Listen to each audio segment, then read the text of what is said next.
Ah, Magandang araw po sa lahat.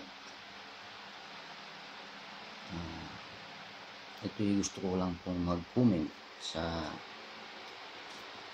pagsuko ni Pastor Apollo Kibuloy. I am not a KOJC member,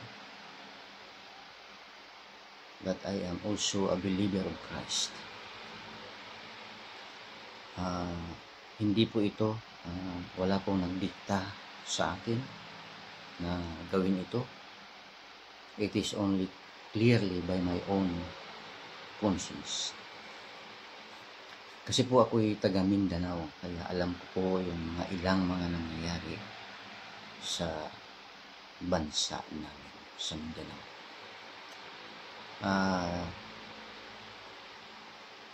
Those who are not native in Mindanao, magdahan-dahan po kayo dahil hindi nyo alam kung ano ang mga nangyayari sa buong yung kasaysayan ng Mindanao. So, yung pagsuko ni Pastor Apollo Kibuloy, that is a very, very good decision na ginawa ni Pastor. Bakit kamo? Dahil maraming mga member ang willing na magsakripisyo para kay Pastor Kibuloy.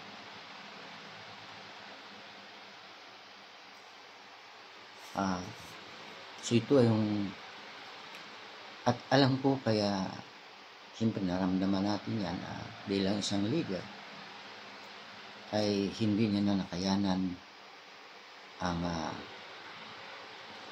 mga pinagdaanan ng KOJC member.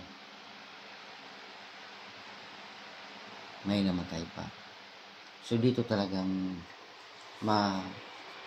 mapapansin natin na talagang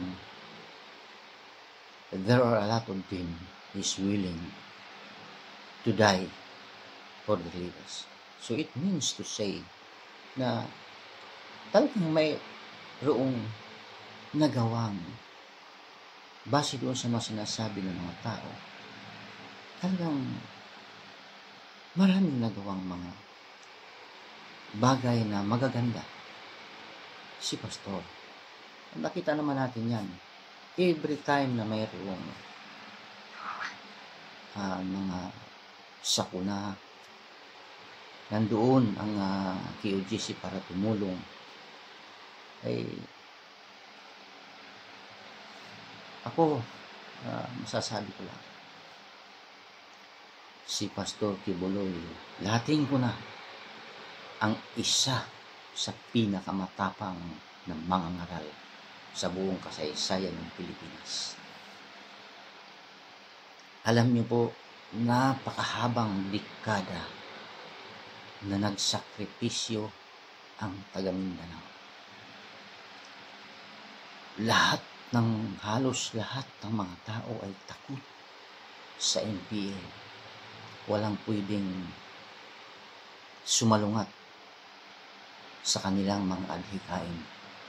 Otherwise, bilang na ang araw mo. Pero yan ay hayagan na kinalaban ni Pastor Apollo Kibuloy.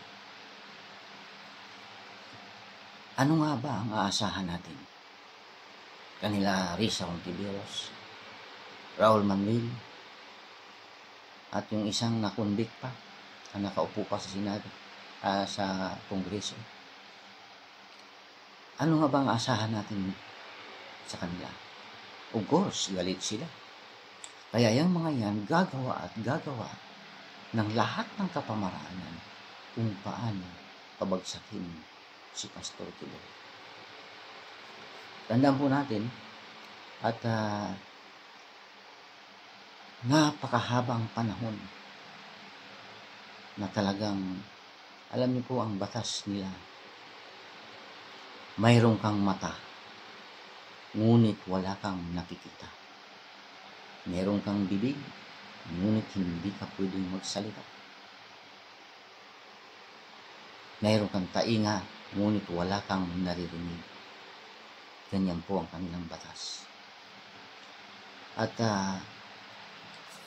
maraming mga tao, maraming mga lugar sa Mindanao na nabubuhay sila sa takot na baka sila ay patayin anumang oras sapagat sila ay nabubuhay sa bundok.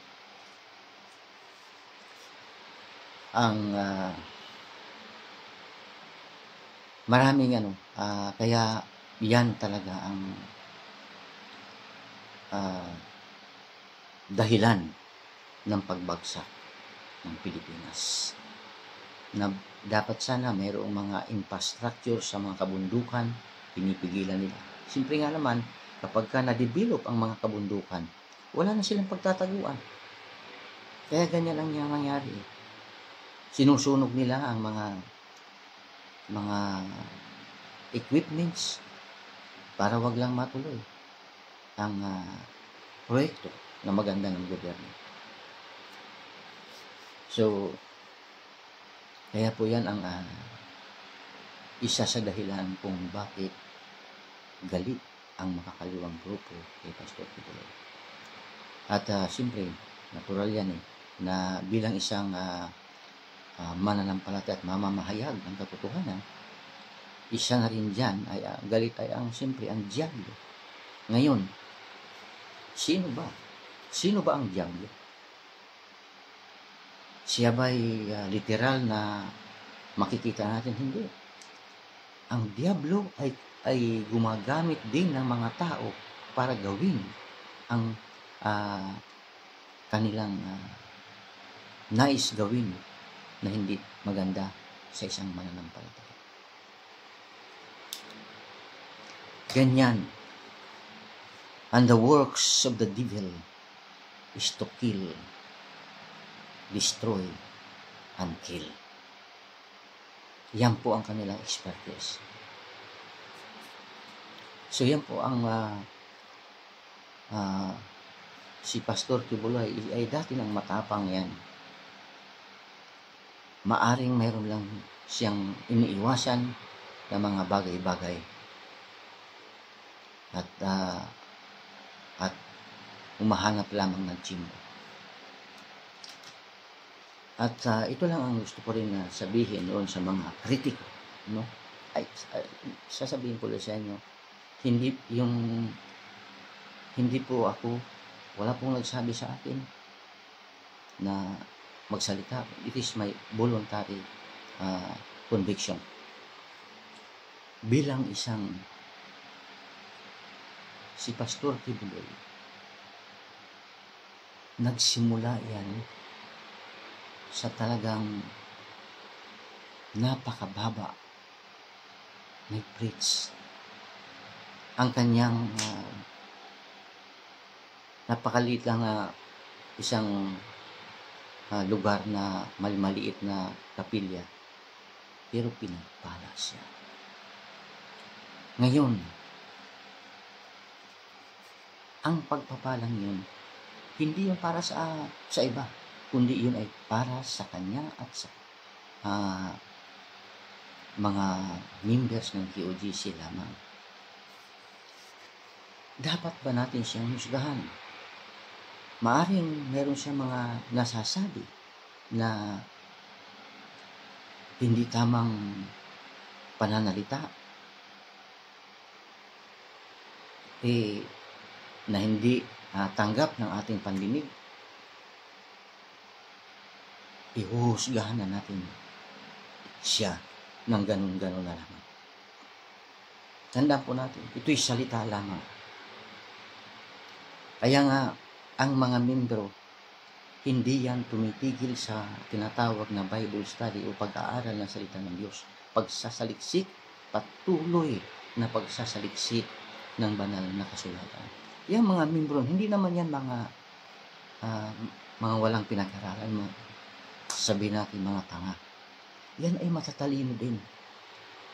So, alam nila Maaaring mayroong mga nabibitawang salita si Pastor Kibuloy na hindi tama sa pandinig na iba. Ito yung mga taong nagkukunwaring sila ay marurunong. Alam niyo po yung karunungan niyo na yan. Yan ay kamangmangan sa harapan ng Diyos. Kapag ginamit mo yung karunungan na yan sa paghusga ng mga leader, sa paghusga ng mga pastor, dahil sa mga pagkakamali nila sa pagsasalita, hindi po yan dapat ang basihan na para sabihin natin sa isang mangangaral o sa isang leader na siya ay Antikristo. No, that is not the basis. Yung pagkakamali ng isang salita, hindi po yan ang basis para sabihin natin na siya ay Antikristo. Kapag hindi niya tanggap na si Jesus ay Kristo, siya ay nagsisinungaling. Yan po ang sinasabi ng Biblia. Ngayon po, lumako naman tayo doon sa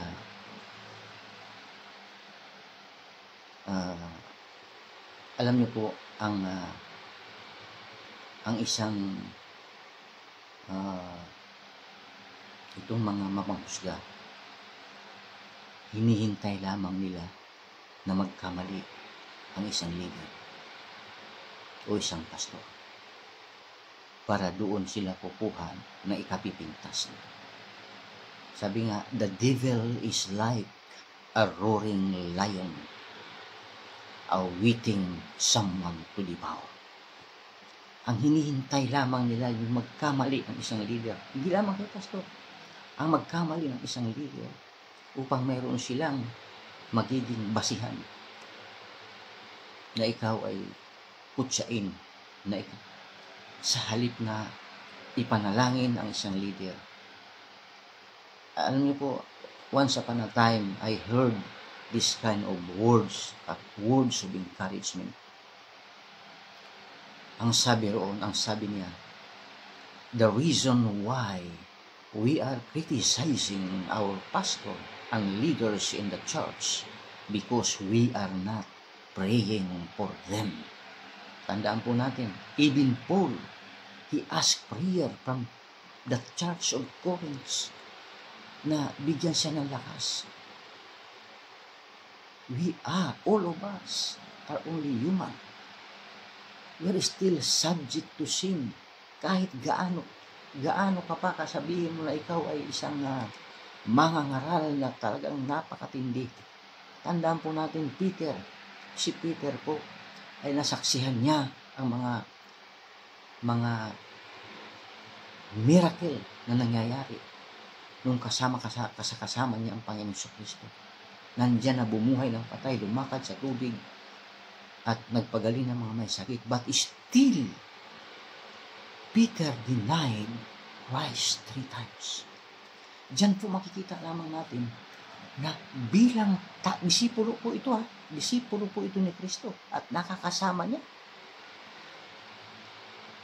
Ibig sabihin, our human capability has a limit. Limitado po ang ating kakayahan bilang tao. Kahit sabihin pa natin, pastor ka o sino pa. Tandaan po natin, in due time, even the very elect will be ang tawag noon, sila'y madadaya. Even the very elect will be the same. Tandaan po natin. Ngayon po, ang kailangan lamang. Alam niyo po, ito pagpalagay na lang natin, si pastor, maaaring mayroong nakaraan na hindi na deal. Di ba? Tao lang tayo. O maaaring mayroong nakaraan na hindi na deal bago niya narating yung tagumpay na ito o pagpapalang. So, ano ba ang sinasabi ng Biblia patungkol sa pagpapatawad sa kasalanan? Ang sinabi ng Biblia, kung kanino ka nagkasala, doon ka lang dapat na humingi ng tawad. Ngayon po, sa ating paghingi ng tawad doon sa ating pinagkasalaan, at nag-agree ang taong ito at sinabi niya na pinatatawad na kita, and that is enough. Ngunit kung hindi siya pinatatawad, siya po ay pwedeng magdala ng isa pa. At kung hindi pa siya magpatawad, hanggang sa buong church na ang dadalhin. Yan po ang proseso ng pagpapatawad at paghingi ng tawad. Hindi po kailangan na ako'y humingi ng tawad sa iba, gayong hindi naman ako nagkasala sa kanila. Dapat doon ako humingi ng tawad, doon sa pinagkasalaan ko, hindi doon sa iba. Kaya anong nangyayari? Chismis. Nagiging chismis. Kaya napakaraming mga pastor, may po akong kilala, na pastor, hindi na nakabalik sa pagiging pastor sapagkat mali ang approach ng tinatawag na pagdidisiplina. Dapat, kahit ang isang pastor, nagkamali man yan, ay dapat mayroong tinatawag na magkakaroon ng disciplinary action, pero dadaan sa proseso. Pero hindi dapat na mawala siya sa kanyang pagiging pastor. Ngayon, pagkaraan ng proseso nito, kailangan ibalik siya sa dati niyang kalagayan. Alam mo, mayroon akong maybe some of you know Pastor Roy Versosa. Alam mo, nagkataon na dito sa abroad, naimbitahan siya upang magbigay ng lecture sa dito sa bansa ng United Arab Emirates.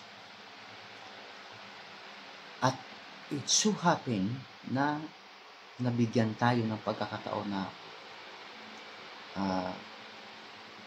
makasalamuha siya sa aming hapagkainan. We are in one table. So tinanong ko siya in a very simple question, and he also answered me in a very simple answer. Ang sabi ko sa kanya, Pastor, kung halimbawa mayroong isang leader na nagkamali sa buhay niya, kailangan ba siyang huminto sa kanyang pagiging leader? At kailangan, dahil sa siya nagkamali? Alam niyo po ang sagot sa akin, he is a doctor of philosophy. Ang sabi niya sa akin, no. Ang dapat niyang ihinto ay yung mga bagay na kanyang ginagawa na hindi kalugod-lugod sa Diyos. Pero yung pagiging leader niya, hindi dapat siyang huminto. Which is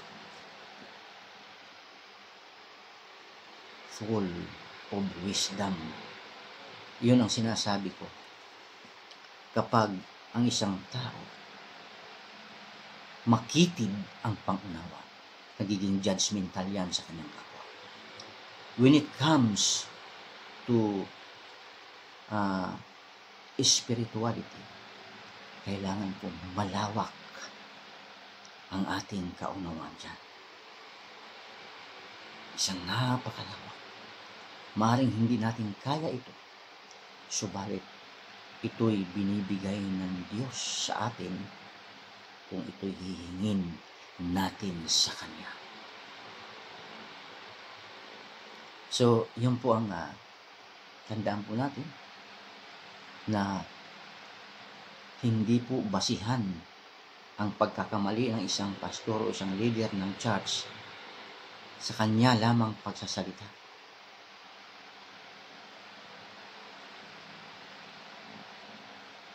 Para sabihin natin na siya nga ay hindi tunay na lingkod ng Diyos. O baka naman kayo rin ay nadeceive. Okay. Kung ikaw ay nagbabasa, dapat ang sinasabi mo na lang, Kung ikaw na kritiko, okay, yung mga sinasabi ni Pastor Kibuloy na hindi tama, iwaksi, itabi nyo. Huwag nyo itong pulutin. Pero yung mga sinasabi ng isang leader o isang pastor na tama, yun ang kunin ninyo. Kaya nga, pulutin ang mabuti, iwaksi ang masama. Tandaan po natin, hindi po nakasalalay ang kaligtasan ng bawat isa sa inyo, sa isang tao. Kundi, nakasalalay lamang ito sa kay Kristo lamang. So, kailangan na malawak ang ating kaunawaan dito. Yung sinasabi ni Pastor Kibuloy na, I am the Son of God. Yes, me also I am the Son of God. Once you accept Jesus Christ as Lord and Savior, you are the Son of God. Eh, tayong lahat ay pwede natin sabihin na we are the Son of God.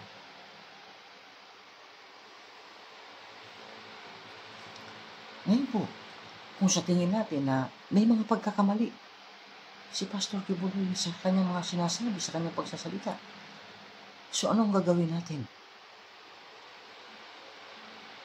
We should not criticize him. We should pray for him. Ipanalangin natin sila. Magpasalamat tayo sapagkat mayroong isang matapang na nagpapahayag ng salita ng Diyos at kumakalaban sa mga grupo na hindi nakakatulong para sa pag-unlad. Kaya po, maghinay-hinay po tayo. Ang gagawin natin ngayon ay ipanalangin ang buong KOGC sapagkat sila ay kapanalig natin. Sila rin ay mananampalataya ng Panginoon sa Kristo.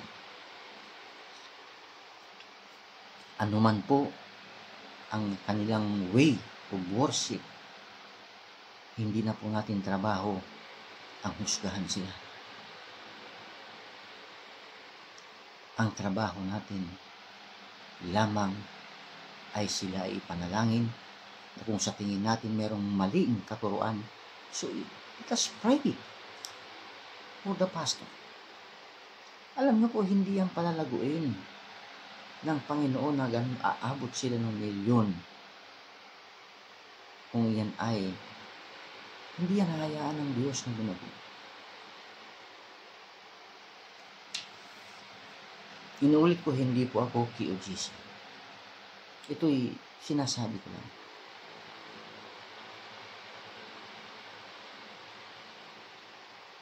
Na maging matalino tayo pagdating sa pag-uusga. Alam niyo po, minsan nagtuturo tayo sa ating kapwa, pero tingnan niyo po. Tingnan niyo kung ilan yung nakaturo sa atin pabalik. 3. Yan, no? Nagturo tayo, pero yung nakaturo sa atin ay 3. Kaya po, maging maingat tayo. Ipanalangin natin kung at sa tingin natin na mayroong mali. Pero masasabi ko talaga sa inyo, bilang taga Mindanao, isa si Pastor Kibuloy na pinakamatapang na mamamayan.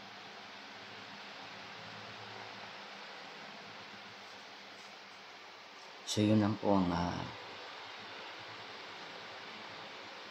sana po ay magkaroon ng tinatawag ng due process. Ngayon is panahon na po. It's your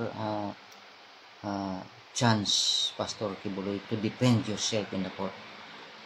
At kung meron mang mga tinatawag na bagay na hindi na deal, you can ask forgiveness to that person whom you commit mistake, not to other people.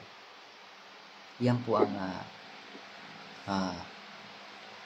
diba sinabi nga, when you offer a gift to the altar and remember your brother has something against you, leave your gift and be reconciled to your brother and come back to him. Yan po talaga. So, hindi po nalulugod ang Diyos sa ating offering kapag mayroong isang tao na naging masama ang loob sa atin. Hindi po tayo perfecto. Nagkakamali rin po tayo. Wala pong perfecto dito sa mundo. Lahat ng tao po ay nagkasala. Tandaan po natin, pag mayroong nagsabi na siya ay walang kasalanan, yan po ay sinungaling at nabubuhay sa doktrina ni Satanas. Napakalinaw po na sinabi ng Biblia sa Romans 3:23. For all have sinned and fall short of the glory of God. Ngayon kung may nagsabi na siya ay walang kasalanan, nagsisinungaling po siya at wala sa kanya ang katotohanan. Kaya nga sinabi, for all have sinned. And that is the reason why Jesus Christ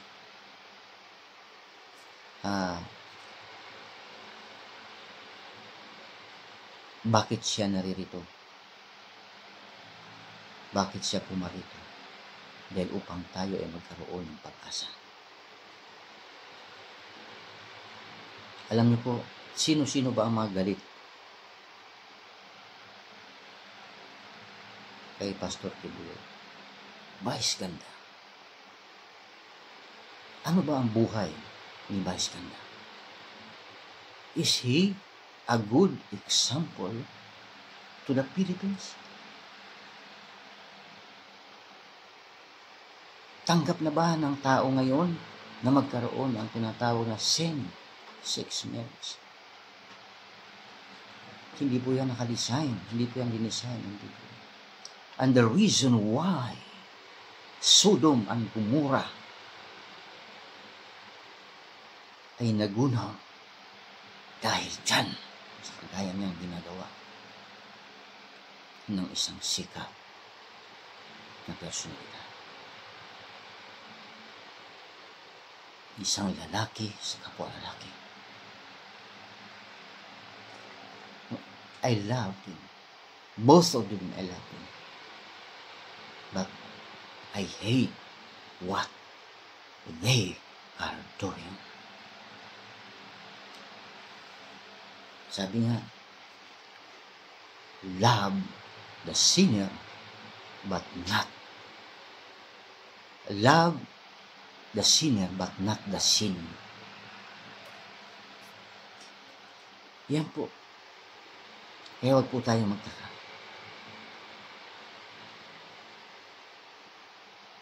Alam po, hindi po ako nakaranas ng pagtulong ni Pastor Kibuloy.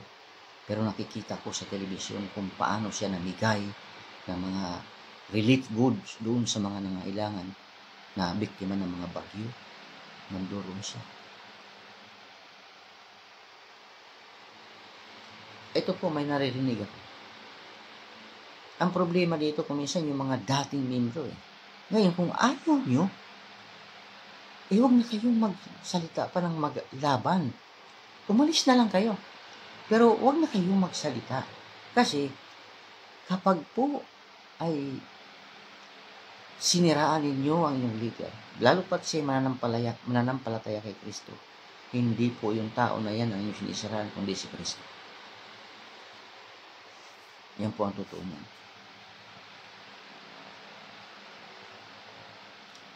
So, alam ko po na marami sa aking mga kakilala na maaaring magsabi, bakit ko sinasabi ito? No. Hindi po ito, wala pong impluensya ng aking leader, wala pong impluensya ng aking kaibigan. This is my personal conviction. Bilang isang mamamayang Pilipino. So, kaya po ito ginagawa ko.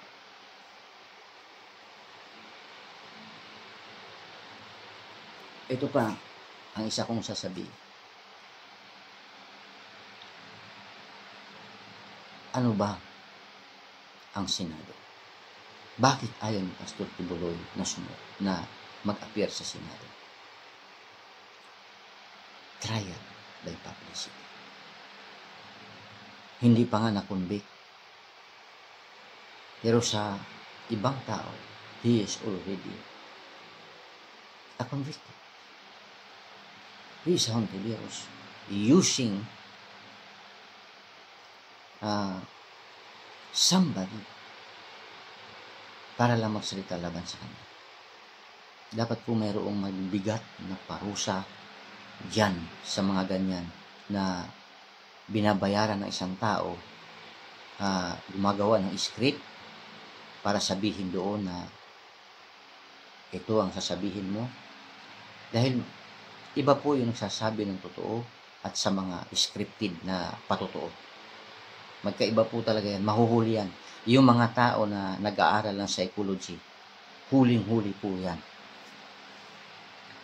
Ang Senado po ay gumagawa ng batas. Hindi po sila ang batas. Meron po dyan. Dapat, anumang kaso, yan po ay dapat dalhin doon sa korte. Kasi expertise nila yan eh. Ang Senado po ay pwede po yan na magkamali.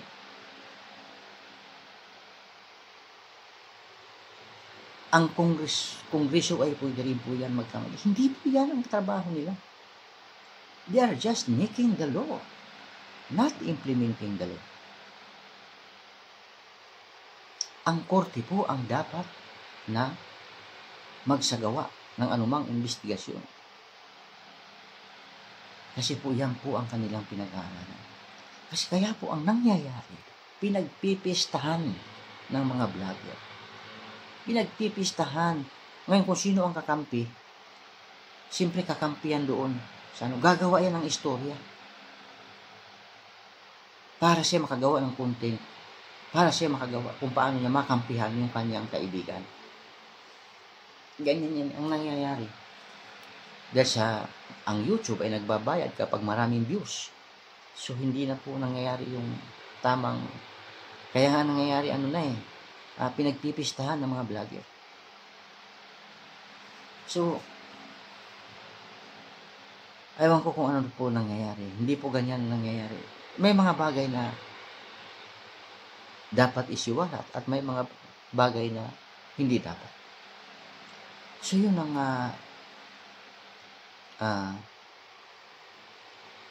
yan ang isa sa pinaka concern ko lang sa araw nito na ito'y ating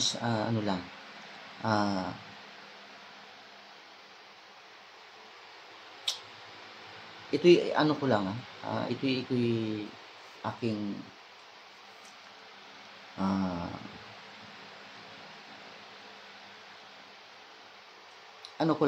kumbaga aking suggestion lang. So ito yung mga bagay na sabi ko nangyayari na parang chismis ang nangyayari. Imagine the whole world will know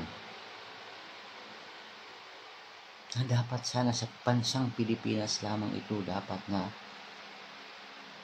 sa korte lang dapat. Hindi po ito nangyayari sa Amerika. Bakit sa Pilipinas nangyayari ito? Kaya po itong mga senador, lumalaki ang ulo, mga congressman, akala nila untouchable na sila. Imagine, even the vice president hindi na nila ginalang.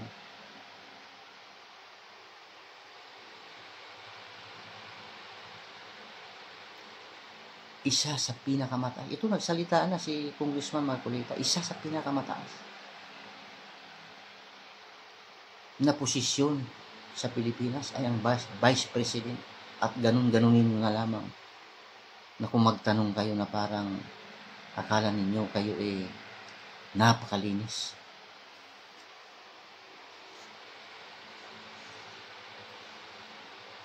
Itong si Sandro Marcos, matalino itong batang ito Ang kaso, ngayon tamimi siya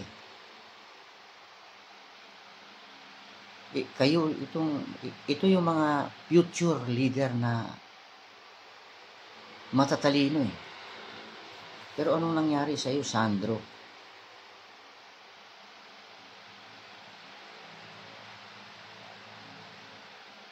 sana naman huwag mong sang-ayunan ang mga bagay na mali na nangyayari sa administrasyon ito.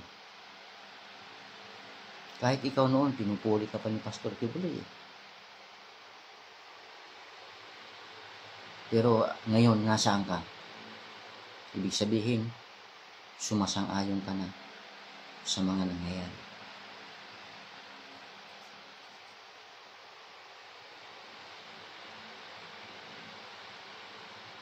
Ang isang mabuting anak, hindi sumasang-ayon sa maling desisyon ng isang ama.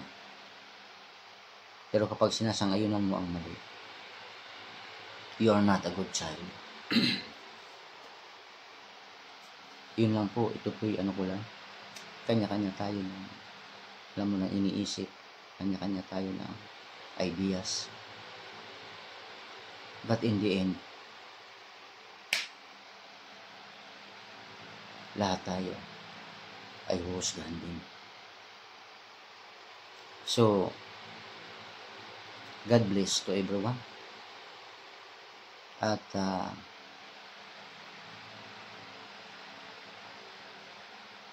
ito, aanohin ko na, I will take this opportunity doon sa mga tao na nagawan ko ng pagkakamali. Humihingi po ako ng tawad sa iyo. I am not perfect, but I have the perfecter of my faith, and that is Jesus Christ. Pagpalain po tayo ng Diyos, mag-ibigan tayo at magpatawaran. Sa halip na i-criticize natin ang mga pastor, ang mga leader ng church,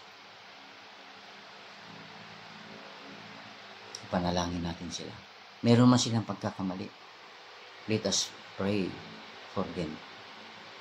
Let us not criticize them. Inuulit ko, the reason sometimes why we are criticizing our leaders and pastors in the church, because we are not praying for them. God bless you.